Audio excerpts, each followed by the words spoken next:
Welcome to the Always Bayern Chelsea show. It's Sunday, September 22nd. We'll probably release this one on Monday, the 23rd.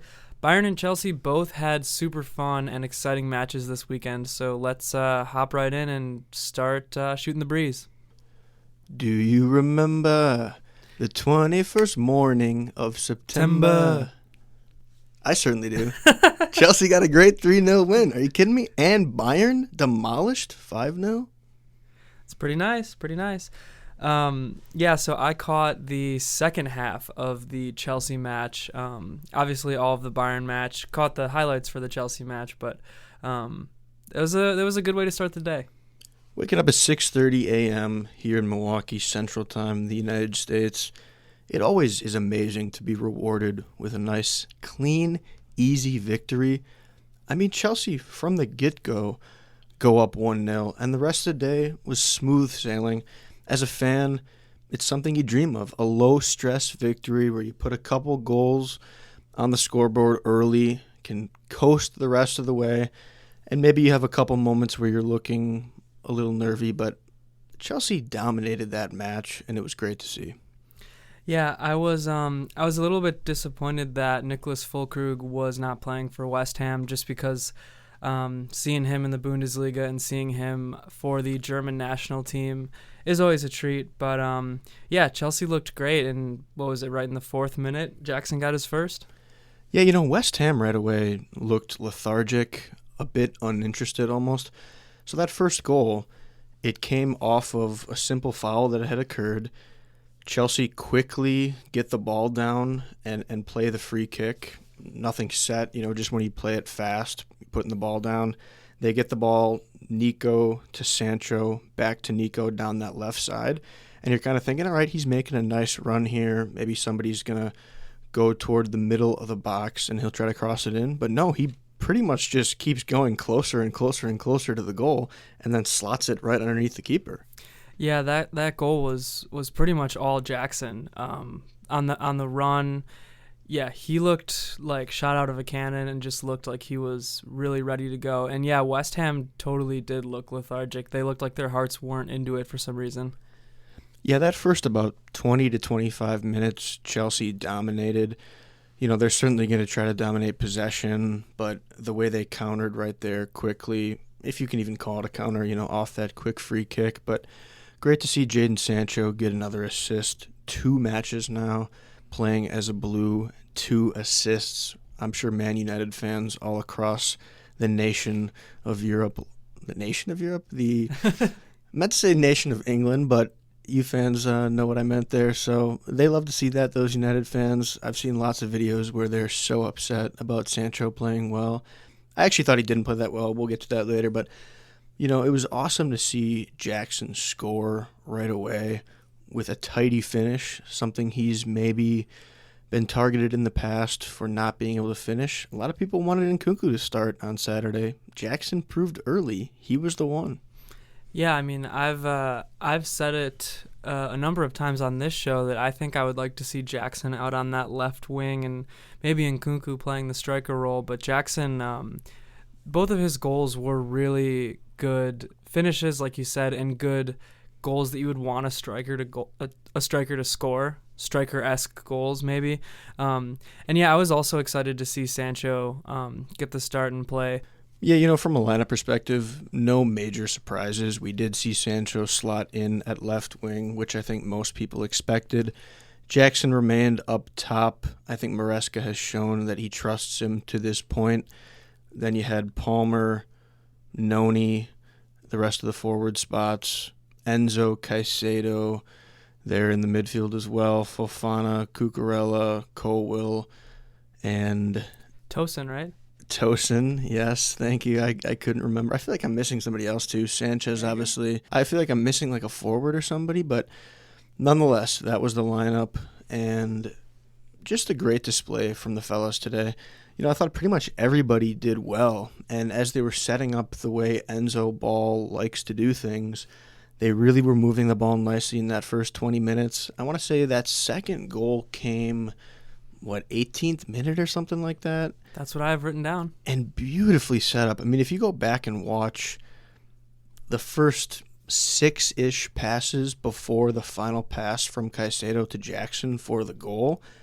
Beautiful one-touch ball between Enzo there, Caicedo, Cucurella, Colwell with a nice pass with his right foot, actually, over to Enzo, who dishes it to Caicedo, and then beautifully slots it to Jackson, who really makes an amazing off-ball run that won't get as much discussion as the beautiful finish. Yeah, we got to talk about that finish. Yeah, the outside of his boot, just like you said. I almost don't even understand how that's possible. Just with the little bit of action me and you have seen on the pitch, it's real tough to pass, shoot, anything with the outside of your foot with any sort of accuracy, any sort of power. And Jackson did it beautifully there to finish that one and score that goal. Special shout out to Caicedo as well, just because I thought he had a really good game overall, and especially on that assist, kind of his talents really shown, and I'm glad that he got on the score sheet at least with an assist. Caicedo dominated the midfield in every single way that you want to see a midfielder dominate. I mean, I think I texted you, he won 13 duels or some crazy statistic, which you never see. Yep. More than 10 is really really good. And not to mention the passing. You know, he makes that pass there, had a key pass to get the third goal started early in the second half. You know, I thought that first half he was so strong. Enzo, maybe not as strong, but I think he's still showing ways that he can be useful for this team and showing why it was a big miss when he was out in some more recent games. And, you know, not everybody's going to shine on a given day. Today you had Caicedo shining, Jackson a little bit.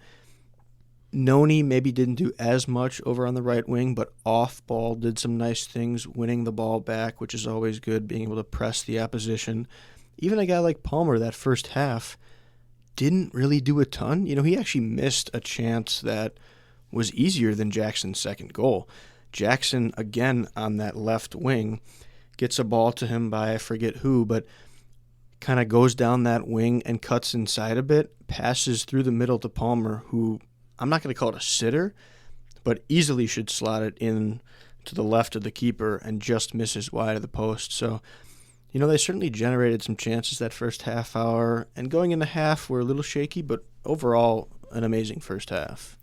Yeah, I thought throughout the whole entire match, Chelsea had a good amount of chances. I thought they could have scored 2, maybe 3 more goals that match, especially in the second half. They were really kind of pounding the attack, and West Ham seemed like they had no answer for it at all. Like you said, especially the midfield, Caicedo, with the 13, but just the whole midfield, I thought Chelsea dominated, and then that kind of carried over into the attack. I think I texted you this, but I wonder if West Ham is going to be in the market for someone like Leon Goretzka. I couldn't help but think that when I was watching that match, because I feel like a guy like that could really help out that sort of a midfield. Yeah, you know, they have Paqueta, who is a fine player, great player at times, very creative, didn't do much on Saturday against Chelsea. They really have some younger, exciting players up top. You know, Füllkrug off the bench isn't necessarily young, but he's a good bench option to have. But they bought Kudus a couple transfer windows ago. He was a guy that was on Chelsea's radar. Super bright, young, exciting talent there. And then they just purchased Somerville, who came from Leeds. I think might have even won the Player of the Year in the Championship last season. So he's great as well. Didn't show me a ton against Chelsea. I think Kudus was their best player, but that's why it's interesting to me, because they went out and made some purchases. They bring in a new coach after David Moyes had been, decent. He was keeping the ship afloat, won a trophy, actually. I think they got like an FA Cup a few years back. So that's kind of interesting, that the fact that they've started out so slow, and fortunately Chelsea just took advantage of that. Yeah, I thought that West Ham was going to be better this season overall. There's a few teams in the Prem that I thought were going to be a little bit better, have better starts, I should say, Spurs being one of them. But that being said, I think the table right now looks good for Chelsea, and as long as they can keep this up and kind of capitalize, it could be a real nice season for them. Yeah, super important to get 3 points, and speaking of the number 3, that third goal, getting it in the beginning of the second half was huge for me. Yeah. I'm not going to call it a moment of the match or anything, but it was huge because West Ham did have a little bit of momentum going into halftime, and then instantly Chelsea show what they've shown all year, and it's great counters. They get the ball in their defensive half, but Caicedo with a great pass out to Jackson as he's getting clobbered ends up being a yellow card. The ref plays a great advantage forward. Jackson pushes the ball forward. Palmer with a really underrated movement kind of behind Jackson so that they can almost overlap. Jackson sees it, plays it to him instead of Noni on his right. And Palmer with a finish that if you watch the angle where you're looking almost out toward the field, if Palmer was coming toward you, the angle of that shot was really tough, actually. I was impressed. Yeah, it was nice for me, too, to flip on my TV in the morning and kind of just see that one right away. A couple things about that goal. I thought it was a great run from Jackson, kind of like you said, but I think that needs to be reinforced. And then about Palmer kind of like overlapping and slotting behind, I wasn't sure, but I was thinking that Noni was probably off, and Palmer kind of doing that ensured that he wouldn't be. So then, yeah, like you said, it was just a perfect setup, and Palmer was able to slot that home, which was nice. But like the point being, overall, that entire play was just really good and really smart by Chelsea. Yeah, Nico Jackson, a part of all 3 goals. Awesome to say. I think he's leading the team now with the most goal assist contributions, maybe tied with Palmer. But how nice is it when you're up 3-0 in the 47th minute in a London derby, playing on the road at London Stadium, you got 45 minutes left, you can kind of relax, but you can also say, okay, I have all these attacking options I can bring on to try to put this game more out of reach and just have fun with it. You can bring on Felix, Nkunku, Pedro Neto. Mm-hmm. It's just unreal the options and the depth Chelsea has right now, and they didn't end up getting another goal, but they probably should have had at least 1 or 2 more. You know, Felix missed a couple shots pretty close. He could have put one of those in. Nkunku missed a sitter header off a great pass from Colwill. Yep. It's just so nice to be able to have all these guys coming off the bench that can do damage. Yeah, I was going to mention that too, and even just give them experience and give them minutes to see what they can possibly do. And a lot of these guys coming in too with the fresh legs, that really keeps West Ham at bay. Yeah, and that's the great thing about this Chelsea team is that depth, especially in the attacking options. That depth is starting to show a little bit in terms of the weak side at right back. If there's one spot that was a weak point in that game, it's that right back spot. They went back to Fofana, who they brought in the second half against Bournemouth. Didn't think he had the brightest day on Saturday against the Hammers. They end up bringing Disasi in as a sub. You know, he was meh and whatever as well. I think you're so strong at center back. Whoever you pair with Levi, whether it's Tosin or West Fofana, you're going to have such a strong pairing there. You know, I think Cole is showing he's maybe the best young center back in the Prem right now. But that right back spot, to me, is looking iffy with the injuries. Obviously, Gusto and James, I trust. They're just injured. Left back, I'm not as worried, but it's an interesting spot as well. So the defense for me is iffy, and yet 2 away clean sheets in a row. So should I really be complaining? Yeah, I know. It's funny because I feel like the same thing about that defense. Yeah, definitely the right back spot. You almost don't know what you're going to get from Chelsea's back line at times. Although I will say, and I don't really know if this has an impact or not, but it seemed like Big Bob Sanchez, instills some sort of confidence in that back line because, I don't know, he makes great saves and maybe he's very good at communicating. It's kind of tough for me to tell that just in the amount that I watch and study Chelsea. But yeah, maybe he has something to do with it because I thought he had a great game as well. The 2 things you mentioned are key, in my opinion, for keepers. Confidence, communication. I think when he's playing with confidence, he does so much better. When he's not panicking as much with the ball at his feet, I think he actually had some great passes, even some farther ones out that he usually doesn't hit. And yeah, he's making some solid saves. I don't think he was tested a ton against the Hammers, but he must have had a couple decent saves because he certainly had a high score on SofaScore once again, same as the one where he saved a penalty. So, yeah, he's been solid. I think for right now, he's going to remain your number one in Premier League matches, and you're going to see Jorgensen in the Cup and Conference League matches. I think you'll probably see him Tuesday in the Cup match. But yeah, Sanchez, as long as he keeps doing what he's doing right now, he's safe. Yeah, I also noticed a fair amount of attacks that were started with Sanchez, and maybe some of that was just due to how lackadaisical West Ham looked, but there were a few times, not even long balled from Sanchez, but where he would just roll it out right to hitting somebody in stride, and an attack was built because of that roll. Yeah, it seems like there's a lot of times where off a counter, whether it's the opponent shooting and he saves it, whatever the case may be, but usually he can roll it to Caicedo, for example, in the middle, and there's always a ton of space there. And I think it's probably toward the end where you're throwing bodies in the box a little bit too and trying to get a goal if you're the team that's down in the match. But yeah, whenever you're a keeper and you can find those spaces, whether it's throwing it out to the wings or up the middle, that's awesome and can be a great way to start your offense. Yeah, and so my last note I have for this match, and it's a note that I had last match too, but I don't think I got to talking about it much on the podcast. I just wrote down, what is Chelsea? Because they seem like the most unpredictable team in the Premier League to me. Like, I watch some of these matches and I just think this team looks unstoppable. And then, you get a match or two like how they played Servette, and it's like this team looks really shaky. They look uncertain about what they're doing, where they're supposed to be, how they're supposed to play. And then, yeah, like you watched how they play against West Ham, and it was just like total domination. What is Chelsea? They are the youngest team in the Premier League with a new coach that they're still learning his tactics and how he wants to play.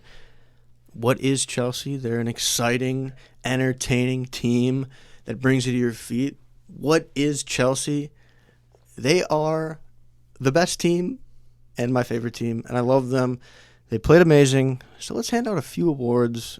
I didn't write any of these down, but going off the top of my head, I can rip off some. So I'll go to you first. Your Batman and Robin of the day. I'm kind of glad I teed you up for that inspirational speech. I wasn't sure what was coming, but that was a really good answer and a great segue. My Batman of the match was Jackson, of course, 2 goals and 1 assist. He was the man. My Robin was Palmer, and again, I didn't watch the first half in full, so I don't know, but he got that third goal there that kind of closed the door on the match. So that's why I had Palmer in that spot. I'm debating what I want to do here for my Batman. I will go Nico because 3 contributions there. You really can't top that, and he was so influential. Not to mention doing the Thriller dance. I mean, just an electric celebration for him. I really wanted to go with Caicedo as my Batman. I will go with him as my Robin. But in terms of influence, I think he maybe had more influence on the match and really dictating play and dominating that midfield. So I got to shout him out. I think he also would probably be my Fireball because he had all those tackles. I mean, he's flying around everywhere. And as much as I want to give it to Cucurella for this one moment in the match where he tries to get the crowd pumped up after a block, I think you just have to give it to Caicedo for how well he played, really getting his legs out there without even getting a card. I don't think he got a yellow at all on the day. Yeah, no, I had Caicedo as my Fireball as well, so I think that's a perfect pick. We talked about him a lot so far, but yeah, just a great match, really controlling the flow of the match. He did indeed. You almost could go with him as your defender of the match too, because of how many duels he won. I'll choose to instead shout out my boy Levi Colwill. I was looking through jerseys a few days ago, maybe after this match before, I don't remember, but I tend to pull up the jerseys every other day, basically, and debate pulling the trigger on 1, 2, 3 jerseys. But I was looking at Colwell thinking, man, maybe I should get a Colwell kit because he is so dynamite for this team right now, really leading the team in a lot of facets. I did realize that he's number 6. You know, he took Silva's number, which is very commendable. And then I thought, do I really need 2 6 jerseys? Probably not. Nonetheless, he was my best defender against West Ham. Nice. He has been the rock, I think, the whole season really back there, at least most of the season for Chelsea. Would you get a kit without a sponsor? Or would you wait till they potentially get one? Yeah, that's the thing I've been debating. You know, the kit looks so fresh, all 3 of them. I've been debating getting that black one, which I kind of want to see if they even wear it at some point. I'm not sure whether that's going to factor into my decision. Last year I waited till they got the sponsor. It's not a huge factor for me, but I kind of might as well wait. I don't know. We'll see what happens with that, I think. Yeah, well, stay tuned because we'll keep you posted on that end of things. My defender of the match, I did put down Tosin just because I'm a little bit unfamiliar with his game, and so I was maybe just watching him a little bit more close this match and the last one, but I thought that he put together 2 nice matches, so I had to give it to Tosin. He was a commanding force back there on that back line. Yeah, you know, as I said earlier, whoever you choose to pair with Colwell, I think you'll be good. Yeah. Tosin has really shown me that he can be paired with Colwell, so I also love his height, and I love the way he carries the ball up the pitch. Me too. I noticed that when I was watching highlights of him at Fulham when we first signed him. So to get that guy in a free transfer is unreal business. So shout out to Blue Co. Especially shout out to Blue Co. because you got Todd Bailey and Badad Eghbali sitting right next to each other, holding hands the entire match at London Stadium. Full disclosure, in case they come after me, I don't know if they were holding hands, but I hope they were because it would be so beautiful for Blue Co. Speaking of Blue Co., Strasbourg 3-3 draw this weekend. But yeah, that's awesome to see with all the ownership crap that's been going on. And frankly, I want to keep things positive. I'm not even going to mention who I think my worst player on the day is because when you win 3-0, you win as a team and you're all positive. Awesome. I have no more notes on Chelsea if you want to swing on over to Bayern, but just give me the good word.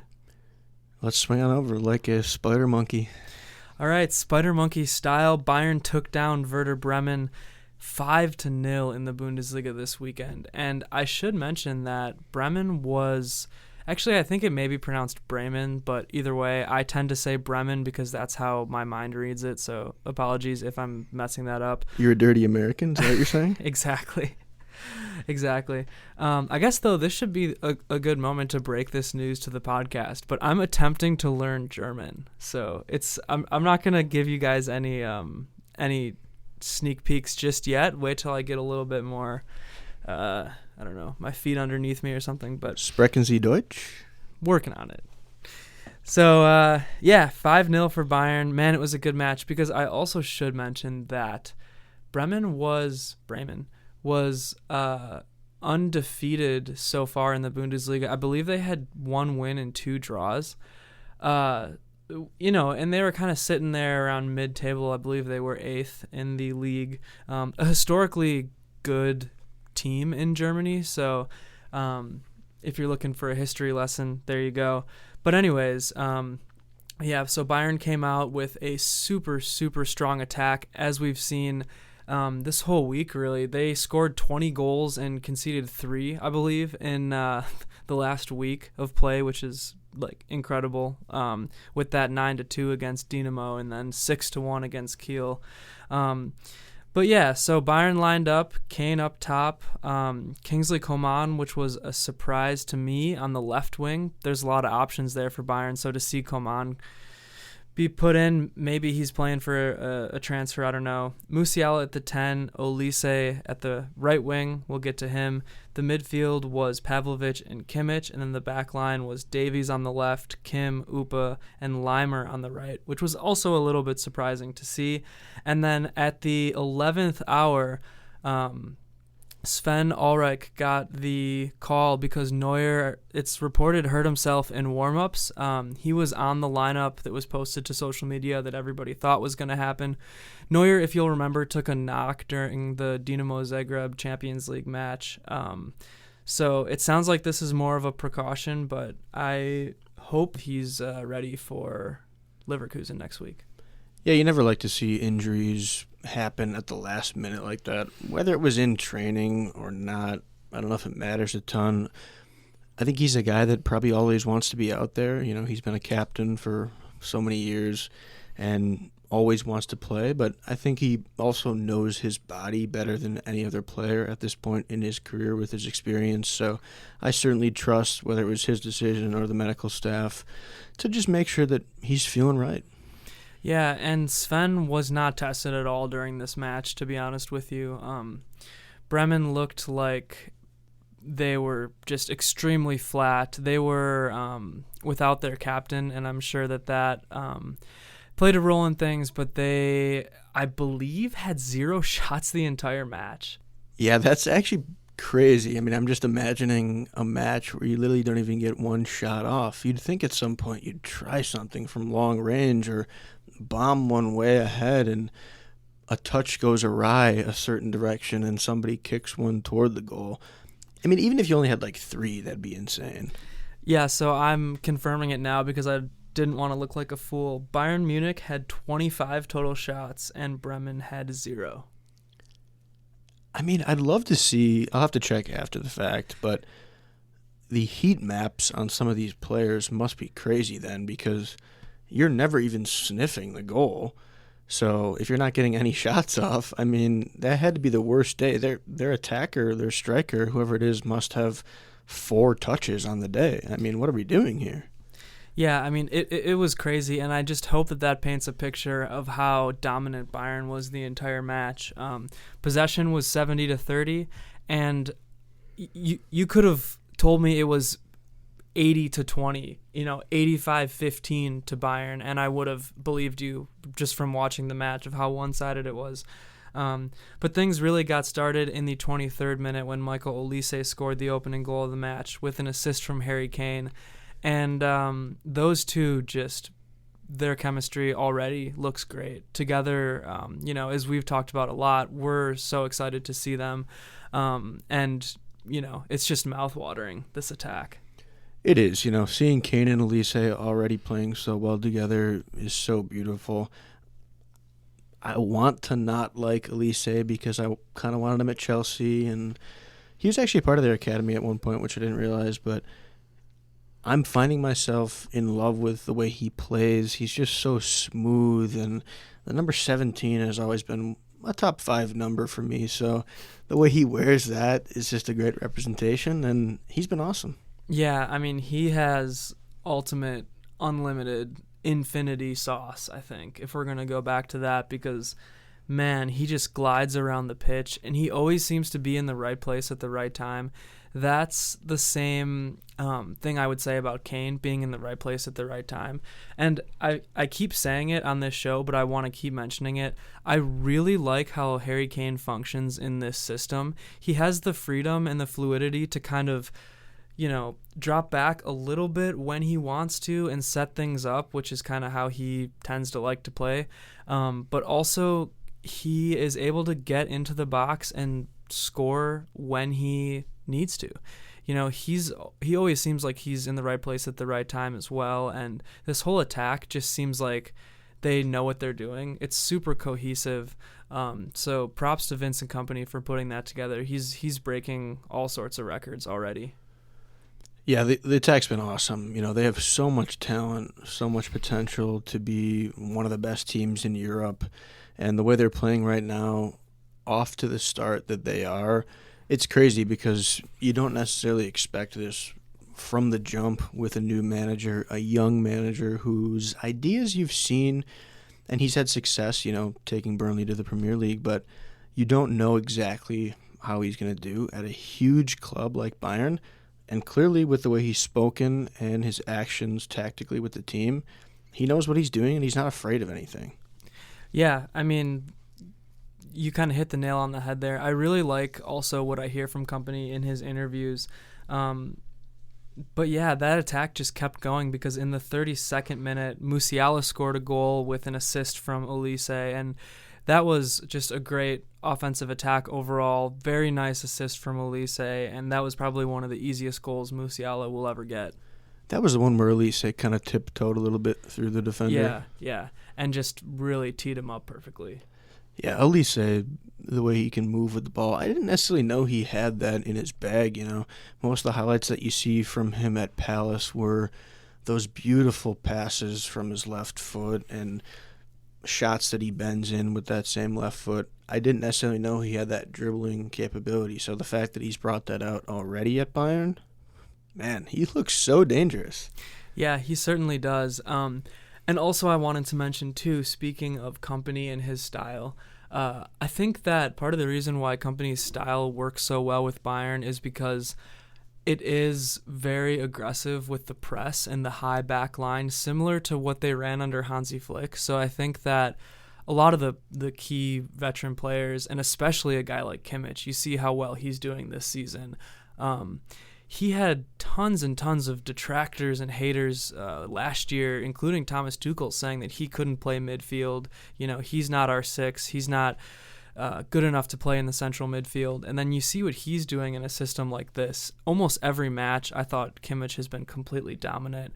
And yeah, I think that's partially just because it's so similar to what they ran under Flick in terms of aggression and press. Muller fits really well in a system like that. Obviously, Neuer likes playing high up on the pitch. So, yeah, it just seems like it fits like a glove. Yeah, it's funny you mentioned Kimmich. I think he's looked great this season. I can't stop thinking about the fact that on Bayern's team store online, when you're looking at a jersey, Kimmich looks like such a little kid in his picture. I think so too. I know exactly the picture you're talking about. I mean, it's actually absurd. I feel bad for the guy because whoever's taking that photo, you're doing my guy terribly dirty. Yeah, that is really funny. But yeah, I think that that this team. So, let me maybe back up a little bit. I think that on paper, Bayern has the third most talented team in the world behind Man City and Real Madrid. And that's no disrespect to Leverkusen because I think they're an incredible team and they play so well together and they score last-minute goals every single match. But just in terms of if you look at lineup by lineup, spot for spot, I think Bayern has that level of talent. And the way that this attack is playing, Madrid's attack isn't playing well right now. City, there's some questions about injuries and whatnot, but yeah, I mean, and it's so early, so I'm not going to get ahead of myself, but as of right now, they're looking like they have what it takes. Yeah, not that I want to get into this European thing, but with Rodri getting injured today and it looks potentially bad, that could change the entire landscape of Europe and would be massive potentially for Bayern. But yeah, I agree. I mean, I think Bayern has so much talent, and it certainly showed in this match. Yeah, so we kind of start the second half off, first half, that's how things ended, 2-0 Bayern. But again, just domination by Bayern. They could have had 3, 4, 5, however many goals. But the second half starts off, and we get that Kane-Olise connection again. Harry Kane scores in the 57th minute, assisted by Olise. This doesn't matter what I'm about to say, but I do want to see Olise be more aggressive with his right foot there. He probably should have gone for goal. Yeah. The way Kane slotted that pass in was so perfect and led him right to the goal if he just continues with his right and then just crosses it across the keeper and scores. Quite easily, I might add. I'm not going to complain about the fact that he turned instead and had a perfect pass back to Kane, who put the goal away. I just wanted to add that because it's something to watch potentially going forward. I doubt Olise lacks confidence in his right foot. I know he's dominant with the left, but just thought I would add that in there. Yeah, that's a good point to add, and not to just counter that, but that just reminded me, overall, I think Bayern's attack, as good as they're playing, is playing incredibly unselfishly. I've noticed that a lot with Gnabry, where I've thought he could have shot and maybe scored. I've noticed that with Musiala a few times. Olise, like you're saying, Kane. You know, their chemistry looks great. Yeah, it's never a problem until it becomes too much passing. Totally. Which we have not even come close to seeing that yet. So I'm not even going to worry about it. But yeah, certainly awesome at this point that they're willing to be unselfish for each other. Totally. And then anyways, in the 60th minute, Olise got his second goal of the match, assisted by, I think technically no one, but it looked like Gnabry to me. But yeah, a brace for Olise, and he just continues this tear, as we've mentioned, of looking awesome.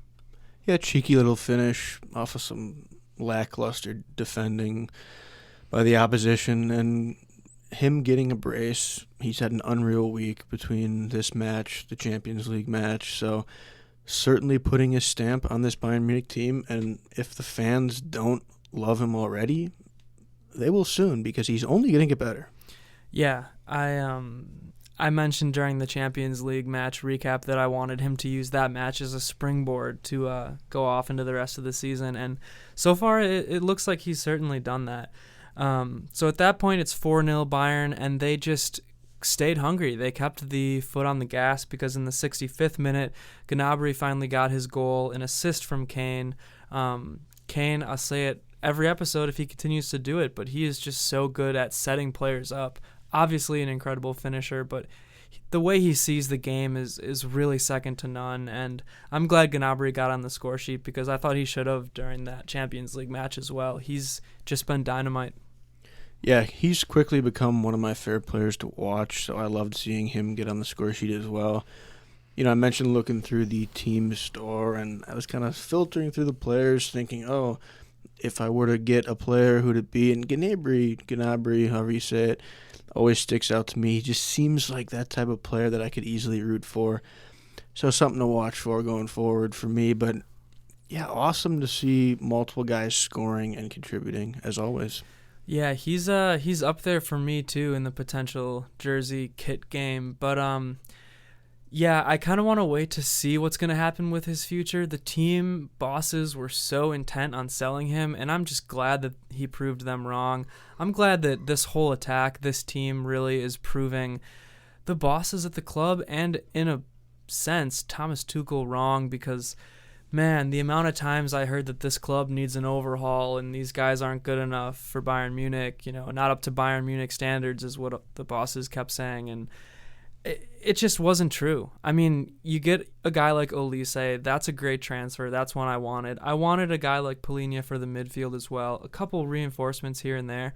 But you didn't need a club turnover. You needed a change in mindset. You needed a fresh look at this attack. You needed high pressing, perhaps. You needed aggression. You needed different tactics, and maybe a different man manager too, because Kompany seems like he's doing all of those things very, very well so far. Yeah, I think what we've seen so far is that if there's one player that you did need, it was Michael Olise, because he has unlocked the ability and performance of his teammates. He's not only an amazing finisher, dribbler, and guy that can get goals for himself, but he's so good with the ball, finding his teammates, creating chances, and creating a ton of opportunities for goals to be scored. So getting a guy like that, it's almost like you're signing a couple extra players, because he brings out the best in everybody else. Yeah, that's a really good way to put it. And yeah, we saw a couple more subs then at the end of the match. I mentioned Gnabry, obviously, getting on the score sheet there. But we saw Rafa Guerreiro come in. We saw João Palhinha. We saw Leroy Sané. And we saw Thomas Müller. It's good to see Sané back. He got his first minutes of the year in the Champions League match. And he adds another layer to this attack that it's going to be interesting to see what Kompany is going to do with. Another winger in kind of an overflowing room of wingers right now. But Sané is someone who, when he's on his game, demands and commands playing time. So we're gonna see what happens with him. He's looked all right so far since he's been back, but we just haven't really seen enough of him to tell. Is Müller washed? Why didn't he score? Yeah, Müller Muller got some token minutes at the end there, and didn't make much of an impact. But what can you do in a match like that? It's funny because I feel like he's scored in every match. Yeah, he just comes on and gets a goal right away. Yeah, so I mean, there's really no players that I could really complain about that much. I didn't think Limer had his strongest match. He was kind of up and down. I didn't think Coman had a very particularly strong match either. But part of that, unfortunately, is the service that he's getting on that left side from Davies. However, it's been set up so far. You just see the right side, which is the side that Olise is on now, getting so much more service, whether it was Sacha Bouet and in this match, Connie Limer, who, ran up and down the pitch and provided Olise with more service than Davies was giving Coman. But Davies kind of occupied a different role anyways in this setup. He was kind of more drifting centrally and drifting almost towards the midfield to try to help set up attacks himself. So I'm not going to pin that all on him. I think that's a little bit of what the tactics we're trying to do. Yeah, and to be fair, you're generally going to favor one side over the other in a given match, depending on your players. If you have a better player like Olise on that right side, you probably want to get him the ball more, so you're going to have more chances over there. That doesn't mean things can't change going forward and you can't balance things out, so it'll be a fluid situation. Yeah, I agree with that 100%. Nail on the head. You want to hand out some match awards? I have mine. I don't know if you have anything or if you just want to add some color to what I have to say. Yeah, if you go ahead and list yours off, I'll maybe throw a couple in there based off my feelings. All right, so my Batman of the match was Michael Olise. Yeah, 2 goals and 2 assists, I believe, as well, which is really just incredible. He played out of his mind. My Robin was Kane. You certainly have to say Olise is the guy of the day. When you're putting 4 contributions on the board, it's going to be impossible to beat. And I can't disagree with the Kane one either. Yeah, he had 2 assists and 1 goal. Yeah, Kane's been awesome. No doubt about it. My underrated fire was Jamal Musiala this match. He also bagged a goal and looked dangerous, as he always does, in the attack.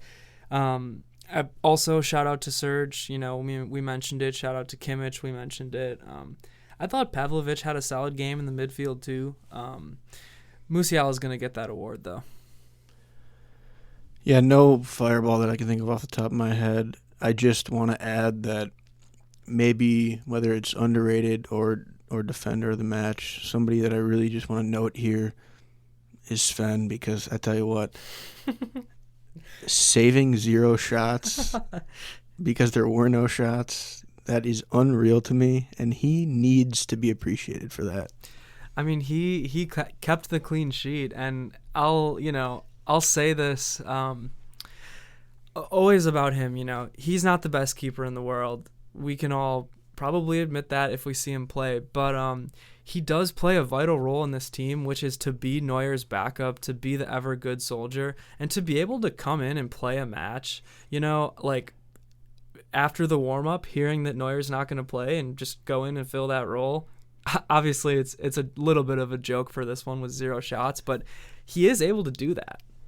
Hear me out here.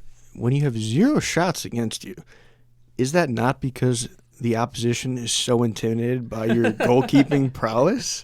I mean, they're not even willing to put a shot even close. Like, forget on target. Not even shooting at all. You're clearly scared. Yeah, I think that they were definitely shaking in their boots there, and part of that might have been as well because of my defender of the match, which was the center back combination of Upa and Kim. They just had a solid match, both of them. I think probably maybe both of their best matches of the season. I would say Kim's best match of the season for sure.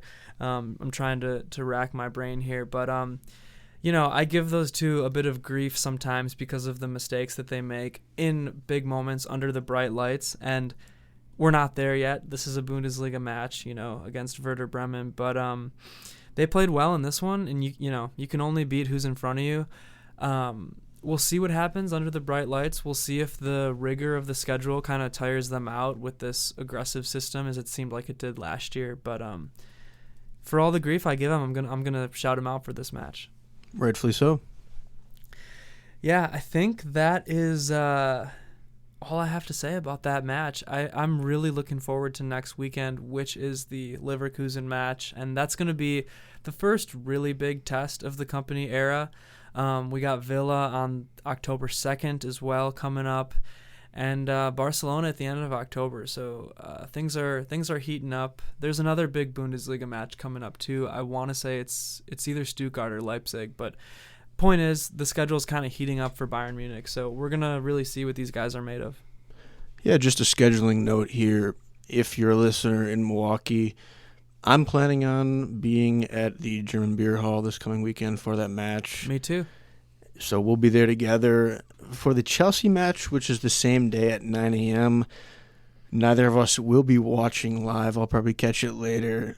Danny is taking a beautiful professional photograph of my family, so much more important than Chelsea for this weekend, but I will watch the match after. And Chelsea actually play earlier than that on Tuesday, so definitely look at our accounts for all the news on that one. Yeah, it's going to be a really special moment on Saturday. I think getting the band back together when the family lives, some of them in different states, so it's going to be a nice time. Hopefully the weather shapes up, and hopefully, as importantly, no, maybe not as importantly, but hopefully as well, we get a win for Bayern Munich there, and hopefully the beer hall is, as exciting as always. If you're listening to this ahead of time, why don't you come on down as well, and we'll have a whole family brouhaha down there. We are a family here at ABC. Exactly right. Well, that's all I've got to say for this episode. Do you have anything else? Nothing else for me. Just loving watching all this soccer. I've been trying to watch some other leagues as well. So it's great watching all this beautiful football, I'll call it. Yeah, me too. I've been watching as many Bundesliga matches as I can. Yeah, we'll send us off. Hope to see you soon. Mia San Mia. Up the Chelsea.